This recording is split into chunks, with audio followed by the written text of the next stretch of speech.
budaya positif di kelas mulai dari 6 kelas.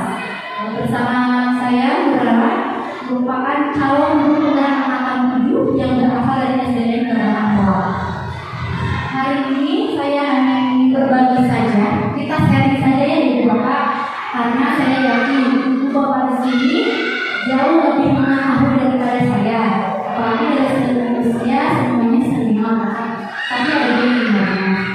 Nah, Ibu dan Bapak dalam modul 4 ini dalam kegiatan program ini yaitu budaya positif, kita akan membahas mengenai pertama disiplin positif dan nilai kebijakan universal, yang kedua teori motivasi, hukuman dan penghargaan, yang ketiga keyakinan kelas, yang keempat kebutuhan dasar manusia, yang kelima 5 posisi kontrol, dan yang keenam segitiga revolusi. Disiplin positif ini pasti kita semua selalu berusaha untuk menanamkan hal tersebut, baik di sekolah maupun di rumah, di lingkungan, di mana saja. Disiplin positif itu harus selalu kita tanamkan. Apa sih disiplin positif ini? Ada yang mau berpendapat?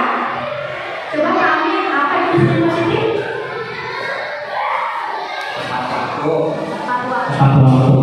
Tepat waktu, ya betul. Apalagi ya Ibu Haji?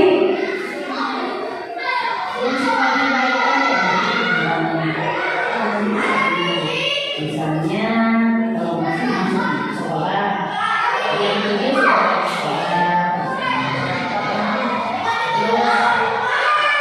kalau punya sekolah, itu seperti itu.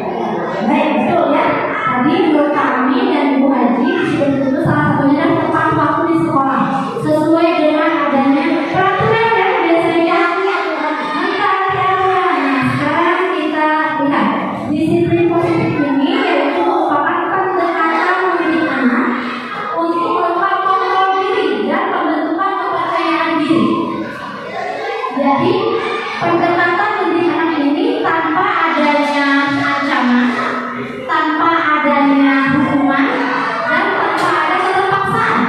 Ini disiplin positif, ya.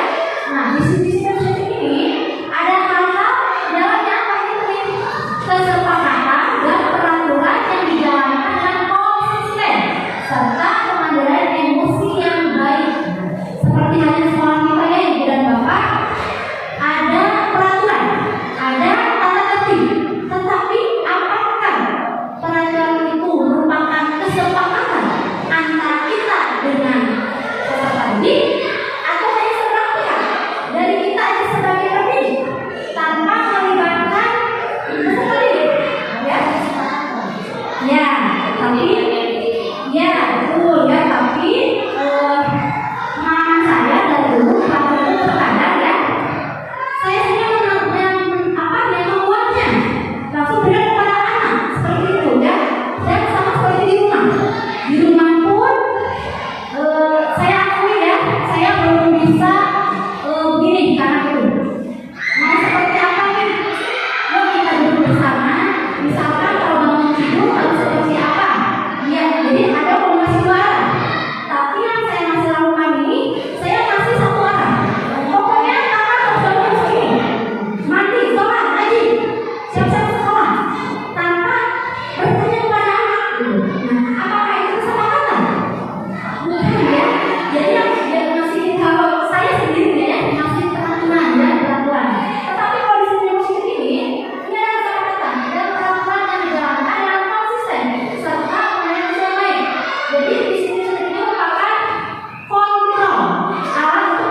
tanggung jawabnya seperti mengerjakan tugas, lalu disiplinnya, hadir tepat waktu, lalu pemakaian seragam misalnya, ya, lalu dari kejujuran, ya, kejujurannya itu setiap ada apapun permasalahan itu anak harus jujur, ya, tidak boleh disembunyikan, ya.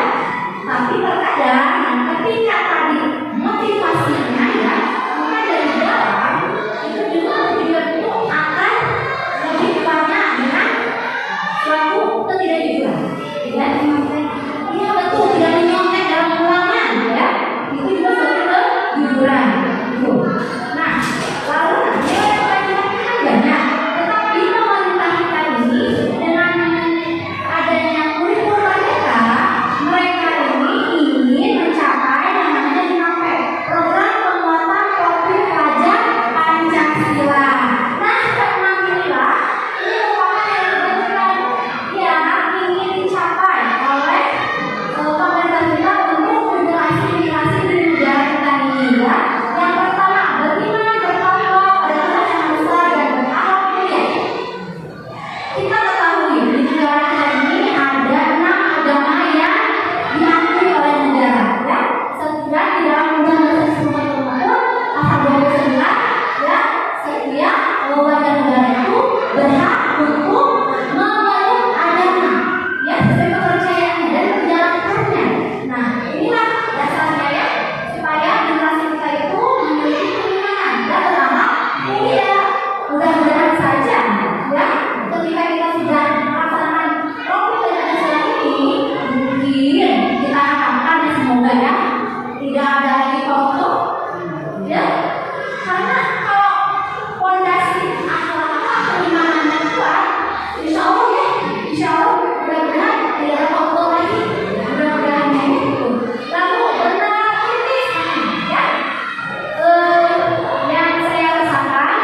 kelas rendah, kelas 1 menulis itu mereka masih dipegang tangannya ya, pegang sama ibu dengan telatennya gue ini buku kelas 1 sudah puluhan tahun ya gitu.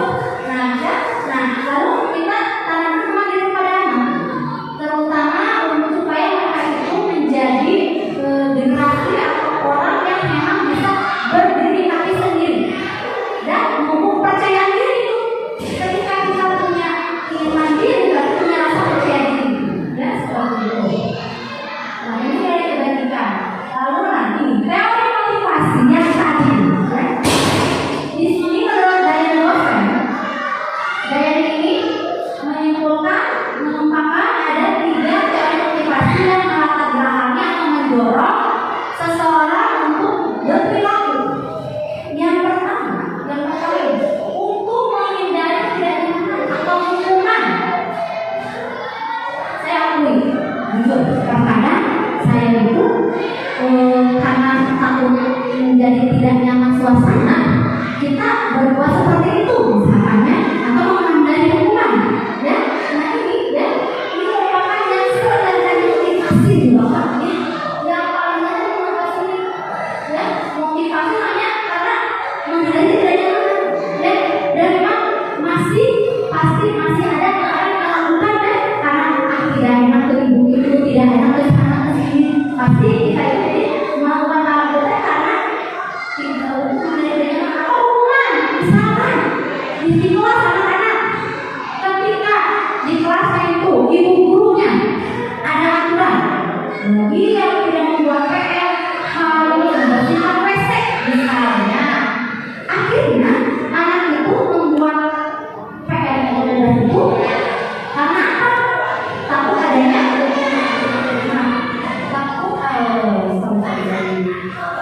tapi adanya hukuman itu ya. Padahal ketika orang berbuat motivasinya untuk menghindari hukuman, itu seseorang itu sedang menghindari masalah, ya kan? Misalkan kalau kita tidak seperti itu kalau jadi masalah. Jadi walaupun dalam hati mungkin kita tidak sepenuhnya dimakannya, tapi karena takutnya ada tidak nyaman, jadi bukan saja seperti itu. Motivasi sebenarnya ya, ini motivasi yang bersifat eksternal dari luar, bukan dari dalam diri sendiri. Lalu yang kedua, untuk mendapatkan imbalan atau penghargaan dari orang lain. Nah, itu dalam ujian, ya. Misalkan, ya, ada kami misalnya, bukan di kelas 5. Misalkan, ayo siapa yang bisa hafal surat An-Naba, nanti bapak kasih uang 10.000 misalnya, ya. Nah, itu mereka berlomba menghafal itu karena ada imbalannya atau penghargaan dari gurunya. Tapi ketika tidak ada imbalan lagi, apakah mereka akan bersemangat menghafal? Tidak. Jadi ini sifatnya nanti akan sementara. Atau misalkan Bu Hani dulu kan suka diet. Ketika Bu Hani diet itu dijanjikan, ayo Bu Hani diet. Kalau diet saya akan kasih hadiah, misalnya, ya akan melamar saya. Oke dulu ketika gadisnya kata Aldi, Neng Hani, kalau misalkan diet nanti Aldi kasih mobil, atau mobil apa? Akan dipastikan dietnya akan tidak berhasil. Karena motivasinya bukan dari dalam diri, tapi karena adanya imbalan penghargaan itu.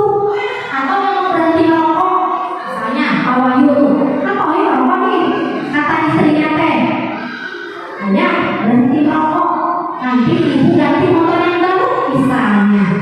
Jadi itu merokoknya terus sampai berhenti, ya. Karena ini motivasi, karena dari orang lain, bukan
Jujur ya, saya juga sering ya ketika ada buat PR, saya sama mereka ingat yang kelas mengatakan saya tidak mengerjakan PR, ya. Dan itu setelah saya mempelajari, saya benar-benar beristighfar ya. Ya Allah, saya salah, gitu kan ya. Itu bukan, itu justru hukuman menderita, ya. Dan hukuman ini adalah suatu kontrol ya, suatu kontrol juga ya. Tetapi hukuman ini akan membuat menderita pelakunya dan tidak membuat jerah, karena ketika saya membawa hukuman ketika tidak di PRC suruh di kelas, tetap ada ulangan lagi kesalahan, ya. Tidak ada perubahan dari diri mereka itu tidak ada perubahan. Nah, dan ini hukuman ini terkadang tidak sesuai dengan kesalahan, tidak ada hubungannya dengan kesalahan. Misalnya ada saya kelas 6 tidak di PR di lapangan 10 di lapangan, apakah ada hubungannya tidak dengan kesalahan tidak menggunakan PR dengan tidak melakukan? Tidak. Nah, jadi ya ketika saya belajar ini, saya itu banyak bersimpati, terasa dibolehkan kesalahanku ya Allah, jadi betulnya alhamdulillah gitu ya. Jadi ada istiqomah saya tidurnya disentil. Selama ini saya salah, ya. Jangan ada lagi hukuman, ya, gitu kepada peserta didik di sekolah, ya. Jadi harus merubah mindset kita, pola pikir kita, karena kita tidak tahu saya tidak punya ilmu. Nah sekarang alhamdulillah ketika saya punya ilmunya, mudah-mudahan kita semua bisa mempraktekkannya di antara-antara gitu kan ya di sekolah kita ini, karena hukuman ini akan membentuk identitas yang gagal. Ketika akan diberi hukuman, mereka akan kecewa, merasa mereka itu tidak berguna apa-apa, ya gitu. Dan hukuman itu bukan kesalahan,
yang kamu lakukan itu sudah benar. Itu hubungan. Dan jadi dalam perang itu, dalam kita lagi makan itu, ya itu itu apa? Ya Allah saya selalu salah. Ternyata hanya kita saya ilmu dia itu dan saya bersyukur juga itu PGP ini banyak banget yang saya nggak tahu. Bahkan saya sampai begini, kok di kuliahan ini tidak dibahas seperti itu. Padahal kita betul-betul istilahnya ini modal kita untuk mendidik anak sekolah kan. Tapi kenapa di kuliahan ya boleh dipelajari ya? Sekarang tidak apa? Jadi kenapa ini tidak di dalam kurikulum perkuliahan tidak ada ya? Misalnya yang tadi apa gitu, mau ngapain apa gitu? Tidak selamanya salah. Ya, betul. Jadi pertanyaannya apa? Tergantung kondisi anaknya juga mental Ya, menghafal. mau mesti baru. Ketika anak itu dia misalkan masih juara satu, kita kasih penghargaan. Tapi ketika dia turun prestasinya, kan dia tidak ada penghargaan. Nah itu si anak itu rasanya terpukul. Seperti itu. Jadi kadang ada anak yang juara. Nah ini yang tidak pernah. Misalkan contoh dia dari SD itu ranking bagus, pindah sekolah baik, sama ada dengan iya. Sampai orang tua sendiri bilang kalau dia ke sekolah dia ikut ini semua bilang karena dia ini mengejar gaya orangnya itu ada orang tua dan orang tua sendiri suka tidak menerima bahwa anak itu ya karena dia sudah lihat orang tua makanya saya sekarang itu ranking itu harusnya tidak hilang makanya dia kurang hilangnya gitu ya. Nah itu ya terus nih ya kita balik ngomongnya lalu penghargaan mengenai kreativitas ya. Nah di sini kenapa kok ketika anak diberi penghargaan malah anak itu tidak berkreasi malah mematikan kreativitasnya ya karena itu tadi karena penghargaan itu kan berarti motivasi dari luar ya mulai dalam diri anak sendiri bukan intensinya berarti ini juga yang penting nih, yang penting sudah penghargaan dan sesuatu. Jadi mereka tidak lagi ingin mengembangkan semuanya jadi sudah pasti ketika sudah menaikkan seperti itu ya. Jadi penghargaan harus ada hubungan. Nah, hubungan apa ini? Ya, hubungan ini dulu. Ini Memang merusak sesama teman juga, kita kita hidup. hubungannya ada siapa? Kehidupan sosial. Apa kemudian kesehatan karena seperti itu kemudian ranking. Ya, dan ketika begini, kita ini biasanya kan kalau memberi penghargaan dari yang 3 besar saja, murid kita ada 30, yang 27 orang akan diberi tidak? Tidak. Di situ kan bisa merusak hubungan. Ya, makanya yang kemarin kita semua dikasih semua dapat semua itu. Jadi ya saya pun setelah baca ini sebenarnya kemarin ketika kembali rapor ke-1 saya sampai bilang ke orang tua saya tidak akan memberikan ke 3 besar gitu.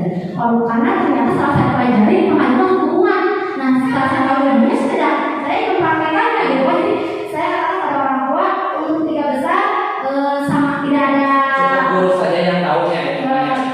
saya katakan 3 besarnya tapi tidak sampai sebenarnya 3 besarnya saja tapi dia bisa memberikan sesuatu tapi tidak kalau mau saya akan memberikan semuanya ketika harus semua dapat gitu.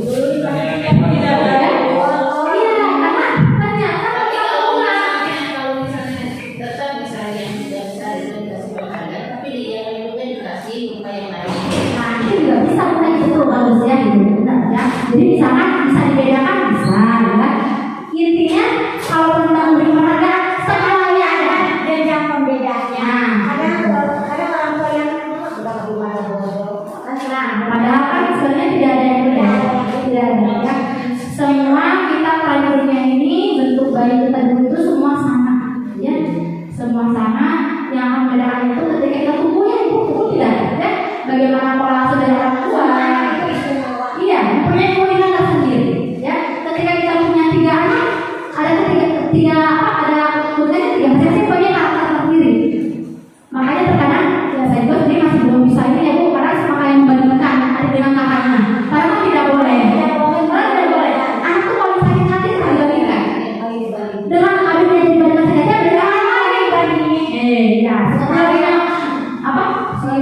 semuanya itu minimal kita berbagi dulu ya Bu Bapak ya. Mudah-mudahan ketika udah tahu prinsipnya kita bisa mempraktekkannya. Dan kita bukan lagi ini pengalaman ibu Iya benar Bu. kalau ada anak yang punya kelebihan, terus anak kita bisa dalam hal tertentu kurang sebenarnya berikan sikap yang begitu. Tak tahu gitu itu membalikan enggak? Sama sebenarnya sama ada saya juga yang buat dia belum punya itu enggak kayaknya aku lihat cuma gini-gini itu nggak boleh tapi karena spontan ya spontan kita itu kan istilahnya iya jadi memang betul-betul ya makanya bagi yang belum punya anak nah seperti kepada Bu Hani, Bu Amira, Bu Yeni yang lagi mungil gitu ya belajar parenting dulu setelahnya kayak ingin mengulang waktu lagi tapi ya gimana lagi yang lebih ini kayaknya ini anak sentuhan.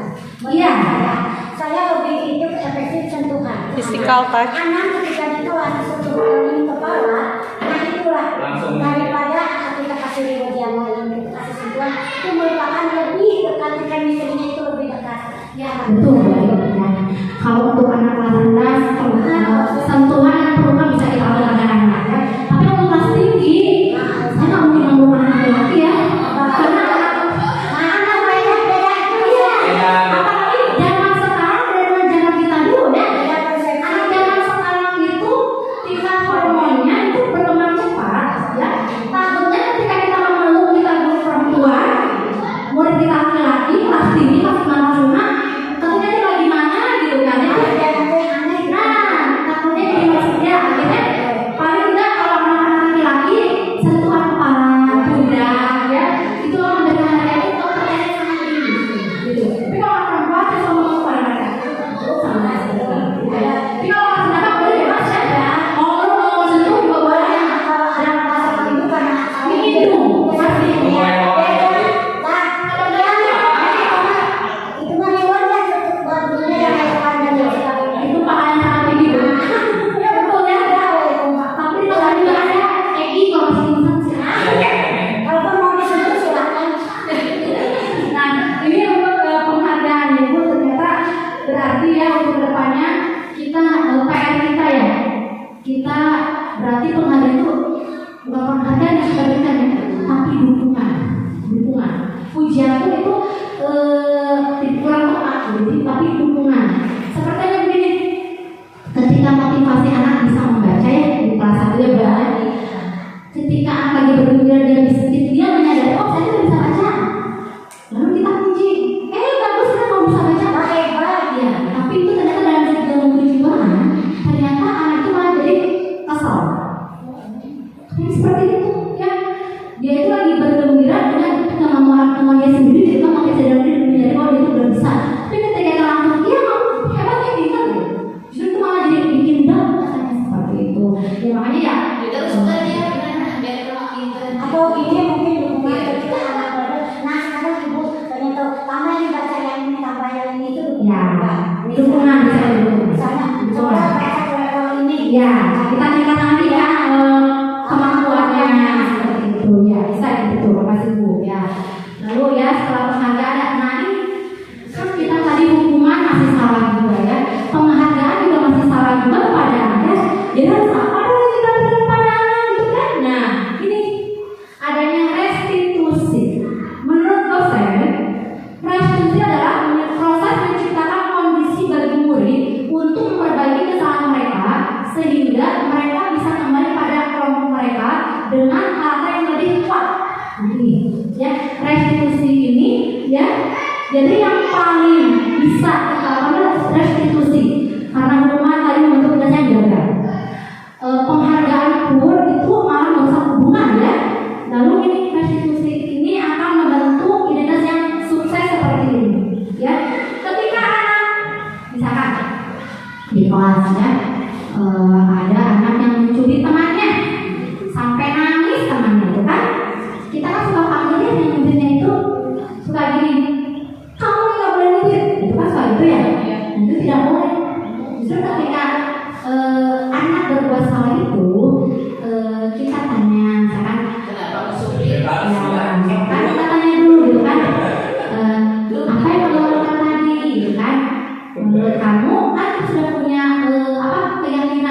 nilai kebajikan. Kamu tadi sudah melakukan nilai kebajikan belum, gitu kan? Jadi kita harus memvalidasi itu tidak ada bisa tidak restitusi ada ya. Nah ini restitusi ini. Jadi menciptakan murid bersalahnya, ya. Nah itu sama.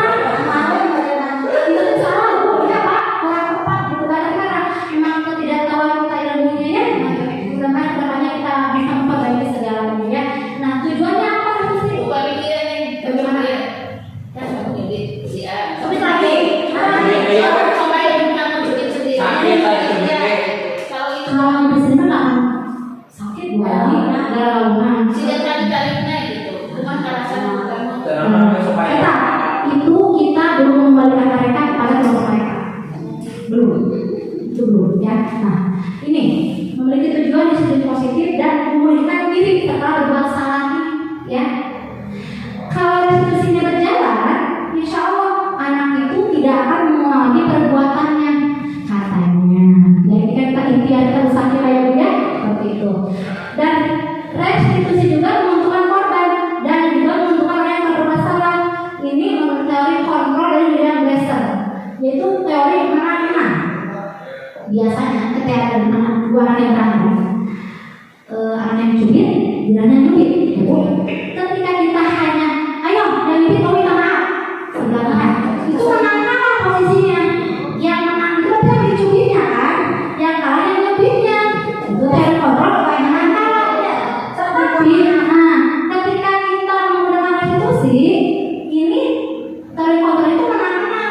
Yang dicubit merasa menang, yang mencubit itu merasa menang. Dengan restitusi sudah dia terbebas dari dosanya atau kesalahannya nanti gitu. ya, dan juga ada komunikasi dulu Bu di antara dua anak dengan kita yang Komunikasinya kan. misalnya nyubitnya sok nyubit dari Misalnya gini, misalkan ada sama Milan berantem kan, sampai kancing berseragamnya ada itu copot sama Milan kalau seperti ini gitu kan.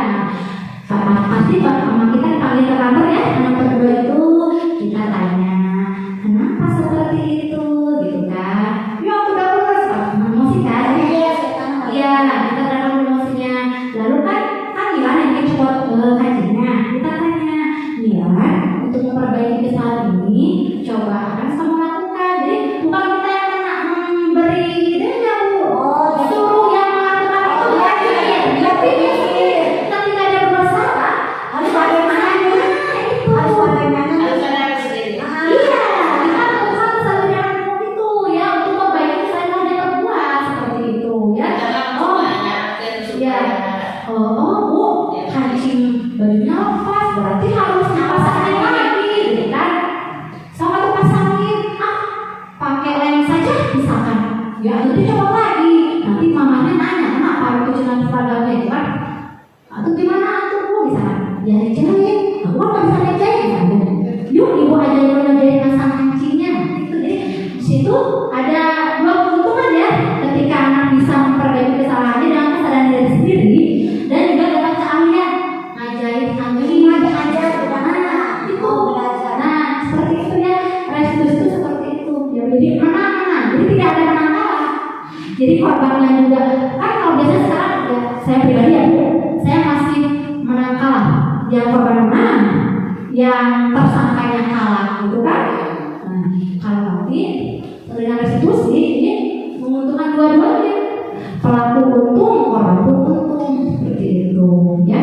Jadi kita bisa mengembalikan mereka ke kelompok mereka. Terkadang cuma jadi bullying ya. Tuh segitu tadi dicarikan tuh ibu ya. Itu mereka menonton. Iya, ketika mereka melihat kelompok mereka, itu pasti mereka merasa bagaimana? Malu dan masih ada rasa emosi masih ada. Ya seperti itu. Jadi kita harus bisa mengendalikan mereka dengan kondisinya mereka dan berbeda kesalahannya seperti itu ya. Terus, nah ciri restitusi ini ada cirinya. Bukan untuk menutup kesalahan, untuk belajar dari kesalahan. Contohnya tadi itu Bu ya. Jadi ketika ada yang berbuat salah, kita hanya nanya tujuan, setiap orang punya tujuan ya gitu. Pasti dia berbuat A itu ada tujuan.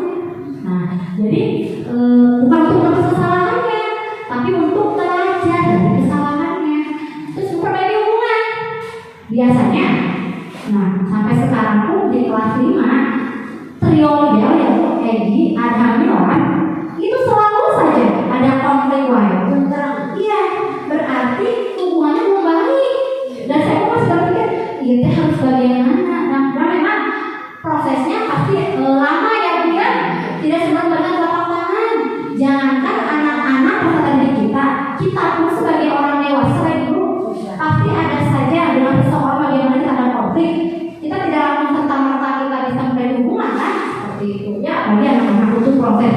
Tawaran bukan paksaan. Seperti tadi Bu Haji ya, ketika anak berbuat salah, kita menawarkan dulu, tidak, ayo kamu minta maaf, masa gitu ya? Itu paksaan namanya, bukan menawarkan. Jadi kita tawarkan, coba kamu kan tadi menjadi teman kamu, sebaiknya apa yang kamu lakukan sekarang? Suruh berpikir apa itu, menawarkan kita itu, apa yang kamu lakukan untuk kebaikannya? Kemudian, coba minta maaf, gitu kan? Cuma kayak suruhan ya. Ya, paksaan dalam itu, paksaan. Tapi kan rata-rata si anak Iya, karena kan kita belum tahu teorinya, ya mudah-mudahan ketika udah tahu teori kita pun bisa prakteknya mudah-mudahan, kan?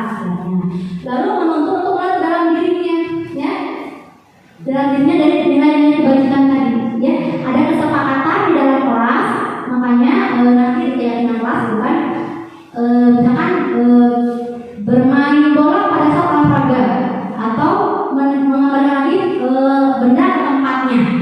Ketika anak salah nyimpan di mana aja, atau misalkan ketika lagi sering bola nih, nanti tanya, ayo kamu tadi sudah melakukan nilai kebajikan yang mana, sudah belum melakukannya? Anak sudah gitu ya. Lu mencari kebutuhan dasar ini, kebutuhan dasar. Nanti kita bahas ada 5 kebutuhan dasar manusia ya.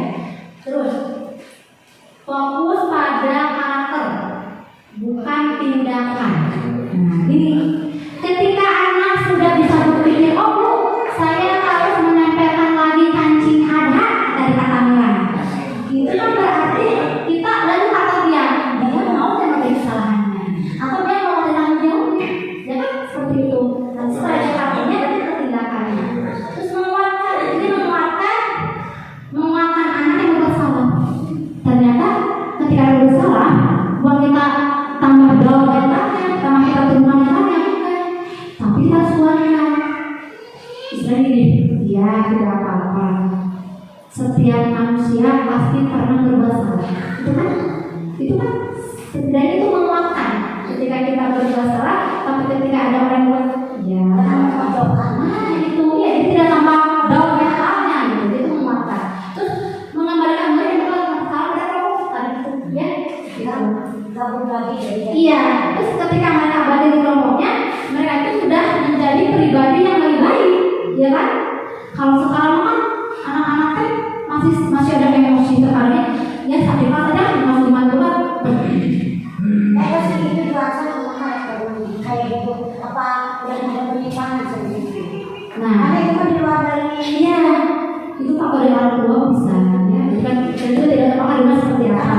Pola asuh itu kan ya yang dia dengan pola pikir yang kayak itu sepertinya terlalu jauh dia berpikirnya. Iya, apa yang dari usia dia itu sampai kan dia mau bakar itu kan sudah jadi bukan menimbangan itu karena hanya kira kalau anda usia yang normal tidak akan berpikir semacam itu bisa dari tontonan itu. Jadi Jadi ayo yang mau itu sudah di luar itu ya. bahkan dengan kata-kata kasar dia menghina guru kan.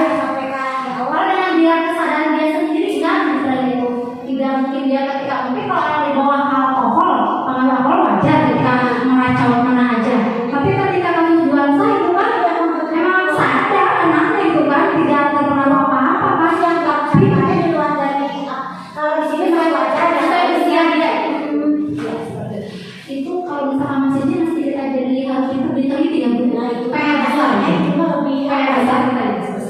hukuman juga kayaknya udah nggak bisa hukuman. Ada psikolog yang Itu mau hukuman itu mungkin menurut saya puasa itu banyak memberi karena sering hukuman, sehingga seperti itu komisi sama ya betul itu akibat dari mungkin yang itu mental sama dia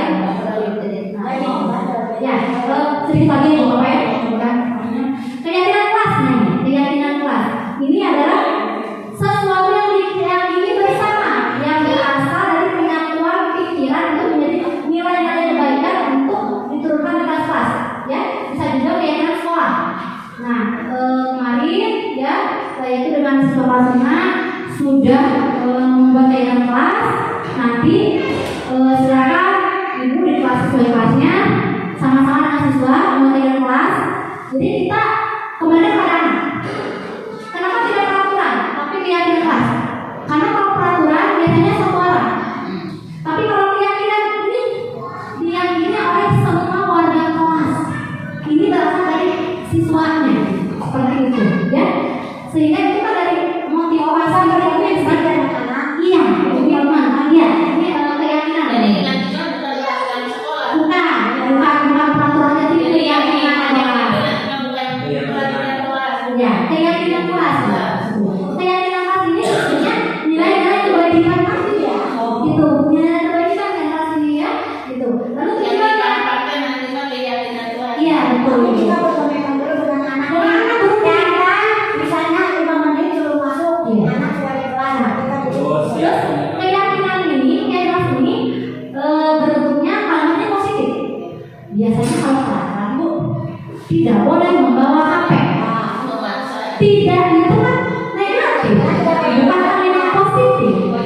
Jadi kalimat positif itu keinginan kelas beda dengan peraturan, bukan ya? Tujuannya apa? Tidak ada jangan. Iya, pokoknya kalimatnya positif. Tujuannya menumbuhkan budaya positif dan kesehatan kelas, menemukan peserta didik untuk melakukan kebiasaan positif di kelas atau di sekolah. Ya, ini. Nah, ini contohnya bersikap jujur, berjalan dengan kelas. Nah, kan kita punya orangnya walaupun kecil. Kadang anak berlari-larian kan. Pengumpulan. Saya Jangan naik tangga, nggak boleh. aku mau dengan tangan Naik ke diri.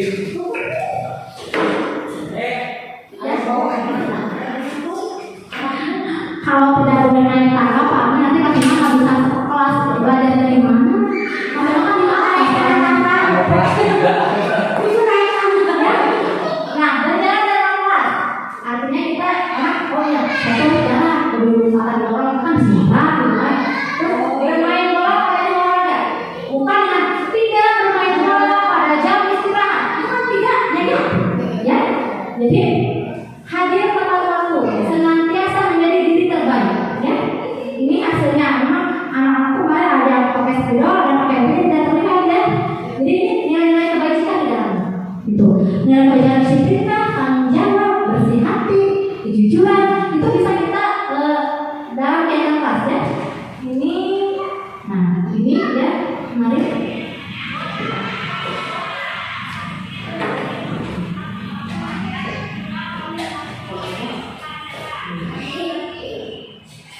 Memakai alat olahraga pada jam olahraga.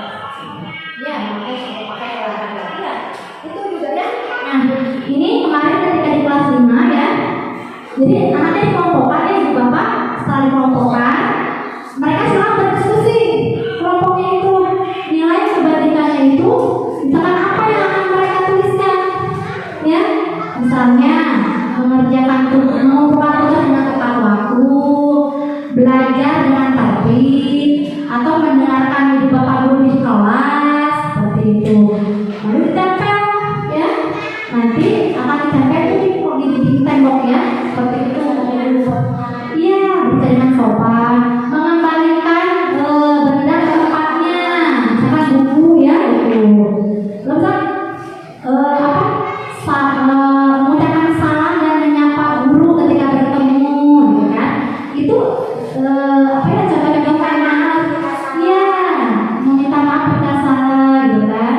Nah ini ya di kelas 5 nanti yuk kita praktekkan di kelas yang belum ada kayak Bu Haji kelas 4 ya, Bu Yeni, Bu yang di kelas 1, Bu di kelas 3, gitu kan ya, nanti di kelas 6 juga, gitu.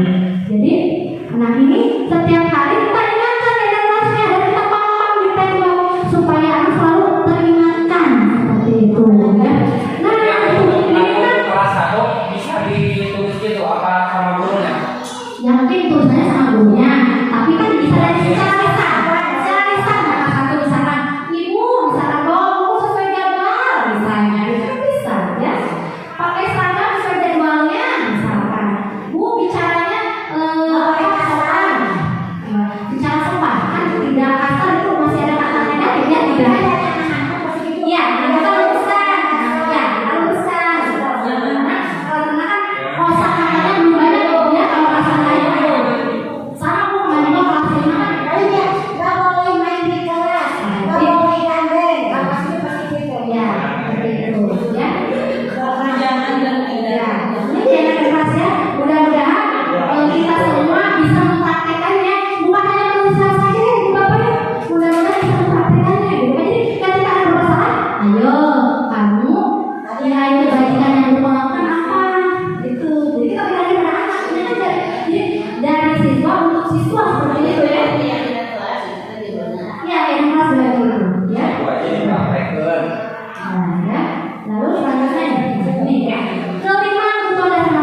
fisiologis, ya, fisiologis. Bertahan hidup, misalnya makan, misalnya kan, sandang, pangan, papan, itu bertahan hidup, survival, ya. Lalu kedua, kasih sayang dan rasa terima, love and belonging. Ketika anak di kelas, misalnya anak itu selalu tidak mau diam, ya. Mungkin saja anak itu membutuhkan kasih sayang dan rasa diterima. Kebutuhan yang belum dia dapatkan di rumahnya. Terlihat kan? 39 siswa itu tidak punya karakter dan beraneka ragam keunikannya. Ya, ada yang ketika kita lagi menerangkan anak itu berbicara saja, ya. Ada juga yang tidak mau menulis, ya. Nanti dari perlakuan itu kebutuhan mana yang dapat dipenuhinya itu akan terlihat, ya. Yang ketiga kebebasan, freedom. Misalnya ketika pelajaran matematika anak itu tidak menyimak, tapi kalau olahraga senangnya, ya. Itu di sini ada kebebasan, anak itu ingin bebas, ya, memilih, gitu kan. Kalau bisa menyimak, saya tidak mau belajar matematika, ingin olahraga saja, betul kan, ya. Lalu penguasaan, power, ya. Misalnya kalau anak di kelas, ya, selalu ingin menjadi pemimpin, saya aja nggak apa-apa, atau siapa yang ke depan, saya bu, itu saja, kan? Berarti kebutuhan penguasaan, ya, yang ingin dia dapatkan tidak didapatkan di rumahnya, ya. Lalu kesenangan, fun, ya. Ada anak yang misalkan pisang, ada temannya lewat tadi ini, jatuh aja temannya, itu kesenangan, ingin melihat yang lain menderita misalkan. Kesenangan Allah, Ya, ya kan? Ini 5 kebutuhan dasar wajib sekali. Misalkan di kelas 5, misalkan kayak gini, ketika teman-teman suka bawa nasi, kayak Robi itu banyak suka bawa nasi, ya. Kayak gini tuh mengganggunya, meminta-minta nasinya, gitu kan? Ketika kita tanya, kenapa ini kok ini kayak gitu? Ya, senang aja melihat teman-teman pada apa? Maksudnya pada marah. Ada kesal. Berarti itu apa? Dia kebutuhan apa? Yang dia kebutuhan apa? jadi di sini mah Kesenangan, ya?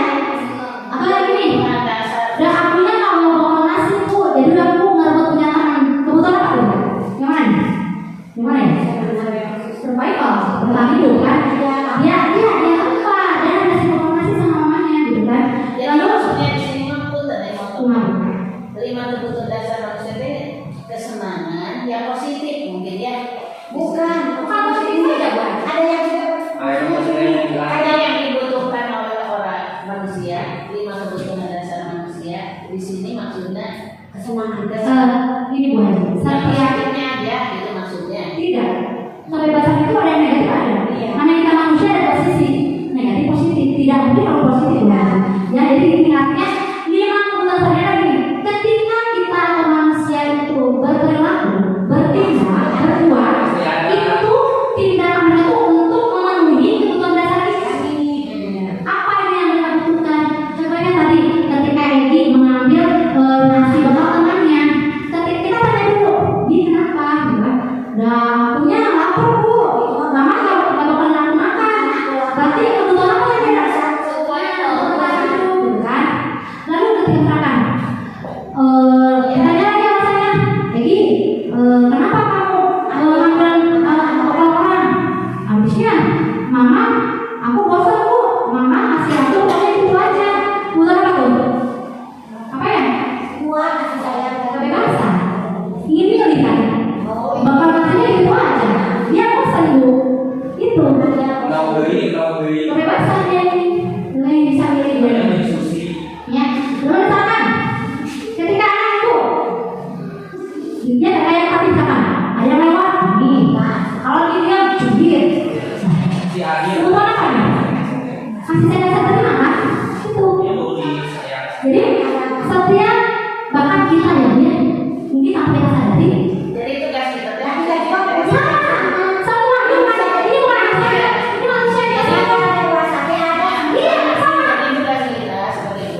lima dasar kebutuhan manusia seperti ini. Tapi ada bertahan hidup kan, lapar. Nah, kalau yang kasih sayang, kebebasan, penguasaan, sebenarnya kan psikologis. Ini kebetulan maksudnya psikologis.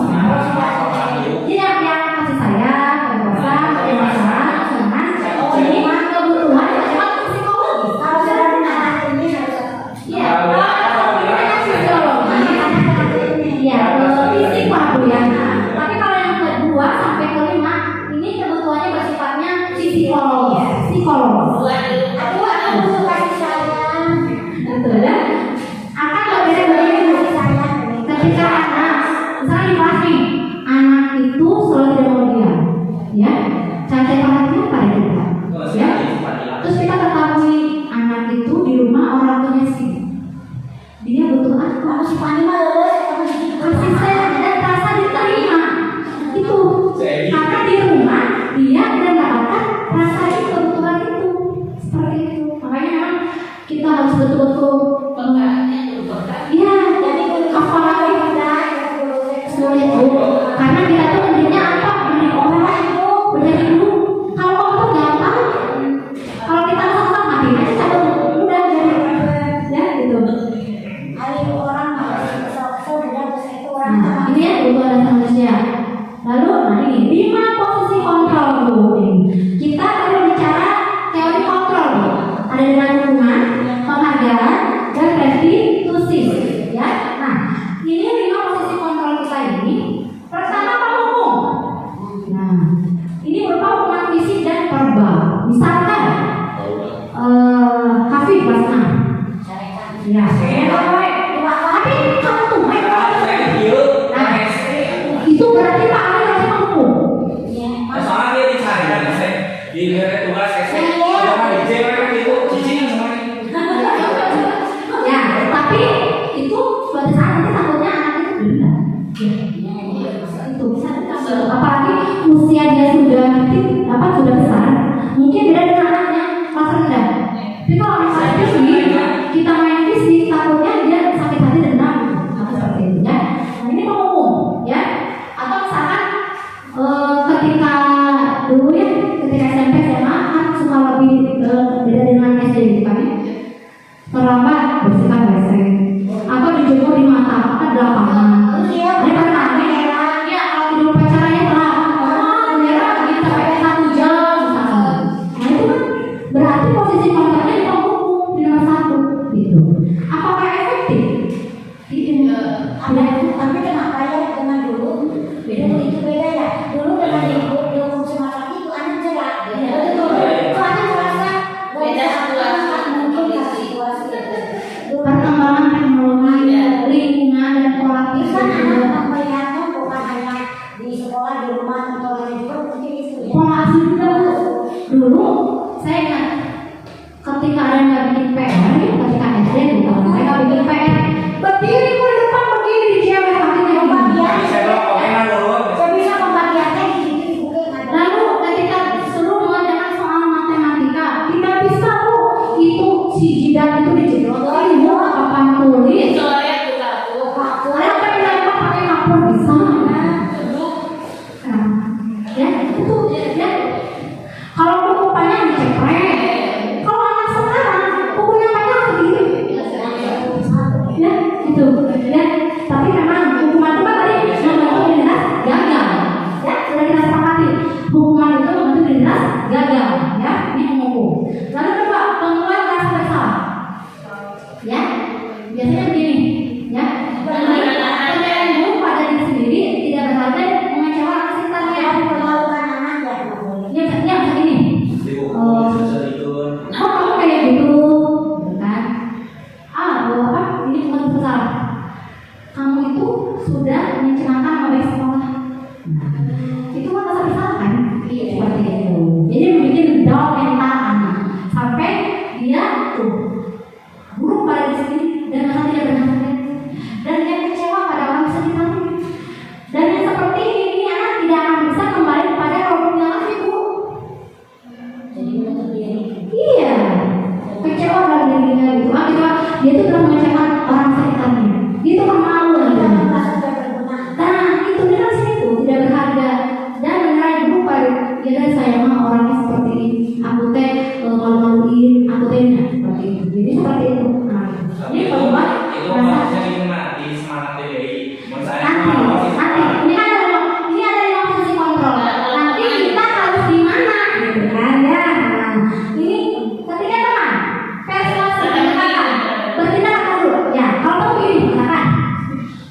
telah datang nih.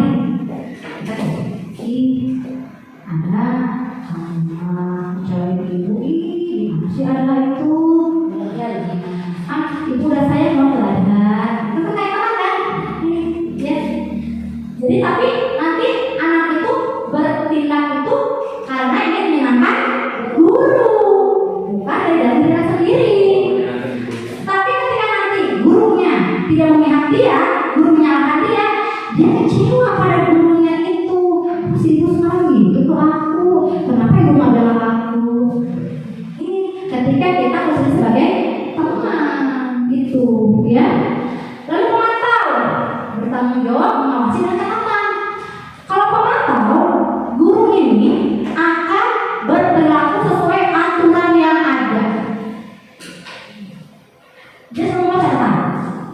Si A, si B hari ini misalkan dia betul ya datang jam berapa, nah seperti itu ya. Ini pemantau tegas ya sesuai aturan. Pemantau. Anak saya suka dia. Ya mau tidak mau anak itu pada aturan harus taat. Ada yang dari mending gitu dari temannya. Iya betul Bu. Pemantau ini karena ada peraturan yang sudah memang disepakati tadi. Ada kesepakatan, ada konsekuensinya. Oh, ketika saya terlambat, misalkan saya kan terlambat masuk, berarti kan pelajaran itu kan kepotong ya Bu. Berarti nanti ketika istirahat, saya tidak boleh istirahat. Bersihkan kelas. Bukan. Nggak nulis pelajaran. Iya, pelajaran yang tertinggal. Seperti itu, ya gitu. Kalau untuk memesan WC itu tidak ada hubungan dengan hukuman, ya gitu. Terus nih, kelima fungsi kontrol sebagai manajer, pemantau, teman dan restitusi. Kalau manajer ini memang ada aturan tertulisnya, ada kesepakatannya ada. Sebagai teman kuliah dengan restitusi yang tadi, ya. Nah, Ini yang diharapkan. betul ya. Ya, ini harus kita praktekkan kepada peserta manajer ini ya. Nah, ini praktek manajernya dengan apa? Dengan restitusi. Ada istilahnya segitiga restitusi. Ini proses menciptakan kondisi bagi murid untuk memperbaiki kesalahan. Baik kita di rumah atau di sekolah ya.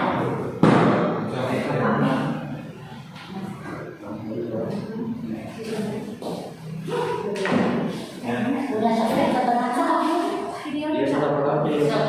Terakhir dari mana? Saya beli gelas. Emang udah selesai ini sebelumnya. Menciptakan kondisi bagi murid untuk memperbaiki kesalahannya. Ya, ada tahapannya. Yang pertama, menstabilkan identitas. Misalnya, ya, ketika adanya kesiangan, kita stabilkan dulu identitasnya. Ya, kenapa tadi kesiangan? Kita tanya dulu alasannya apa? Ya, alasannya apa? Bukan? Terus, ya, tidak apa-apa. Pasti setiap manusia itu pernah melakukan kesalahan. Nah, itu ya kita stabilkan identitasnya. Ya, tuh. Lalu yang kedua, validasi tindakan yang salah. Misalkan tadi kamu kesiangan, pasti ada sebabnya. Itu kan? Orang kan bicara, iya Bu, aku telat bangun. Mama tidak mengenal aku, ya kan? Oh ya. Setelah kita tahu, lalu kita menyampaikan. Nah, ketika kamu sudah terlambat, untuk kedepannya coba apa yang harus kamu lakukan, gitu kan? Jadi kita menyampaikan, bukan kita yang memberi solusi. Itu kan anak aja, anak yang disuruh berpikir apa yang dilakukan untuk dari kesalahannya, gitu ya.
menyelesaikan masalah, menyelesaikan pelanggaran yang telah diperbuat anak.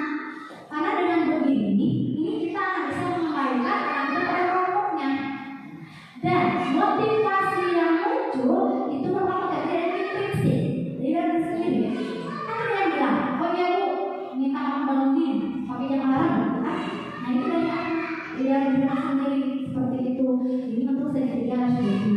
Dan ya segitiga sisi ini harus selalu kita praktekkan dalam permasalahan apapun, ya. Apalagi di sekolah banyak masalah ya. Apalagi dikit anak ada yang atau apa, pokoknya namanya barang-barang kan di sekolahnya di depan seperti ini segitiga sisi ya. Ini ada contohnya praktek segitiga sisi ya.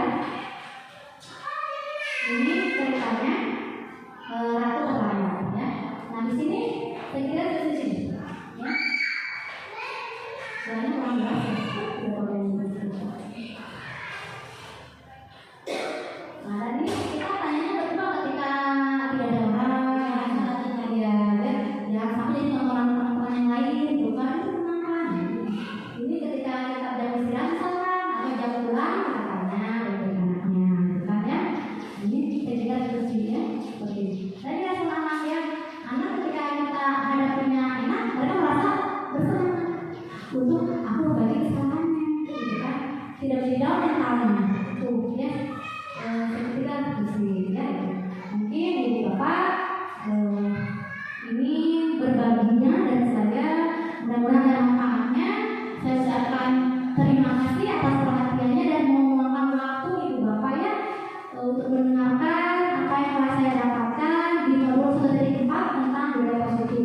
Mudah-mudahan ini semua bisa kita lakukan, kita praktekkan ya demi lebih baiknya diri kita pribadi dan anak-anak kita sendiri di sekolah ini, menjadikan sekolah kita sekolah yang berkarakter, bisa menuju profil pelajar Pancasila itu.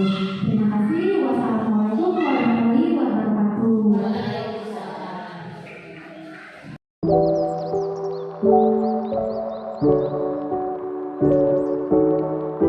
Budaya positif yang Ibu Ella sampaikan sangat bermanfaat sekali. Mudah-mudahan saya dapat menerapkan di kelas saya dan dapat mendisiplinkan anak lebih teratur dalam menjalankan tugas-tugasnya. Anak lebih termotivasi untuk menjalankan budaya positif tersebut.